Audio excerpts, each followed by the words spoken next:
শীতের সবচেয়ে প্রিয় পিঠার মধ্যে আমার এই যে হাতে কাটা সেমাই পিঠা, চৌষি পিঠা বলে, অনেককে চই পিঠা বলে, তো যেটাই বলো তোমরা, এইভাবে করে কেটে কিন্তু বানানোটা বা এটা রান্না করলে এত চমৎকার লাগে। আমার এটা অনেক ফেভারিট, আমাদের বাসারও সবার অনেক ফেভারিট।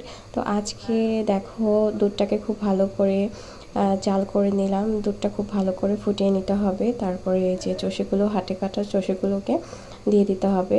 আর দুধটা জাল করার সময় কিন্তু তেজপাতা আর হচ্ছে গিয়ে এলাচ দিয়ে দেবে। আর খুব মানে একটু মেলা হাঁড়ি হলে সবচেয়ে বেশি ভালো হয়, তাই আমি কড়াইতে করে বানাচ্ছি।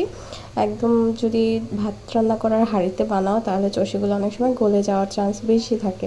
তো এভাবে করে খোলামেলা যদি বানাও, কিছুতে পাত্রতে রান্না করো, তাহলে চষিগুলো খুব ভালো থাকে। আর এই যে দেখো, এগুলো কাটতে কাটতে আমার রাত 2টো বেজে গেছে। কিন্তু রাত 2টো বাজলে কী হবে, বেশি রাত হলেও পিঠা খেতে কিন্তু খুবই ভালো লাগে। আর পিঠা বাসি হলে তো আরও চমৎকার লাগে।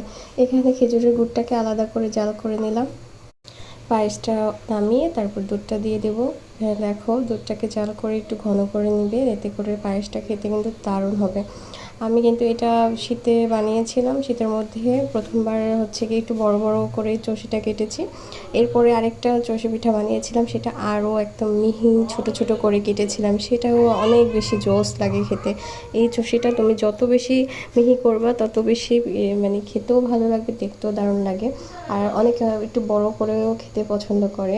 তো এই যে ফাইনালি হয়ে গেল, এটাই তোমাদের সাথে শেয়ার করলাম। তোমরা এই পিঠাকে কী নামে ডাকো অবশ্যই জানাবে আমাকে।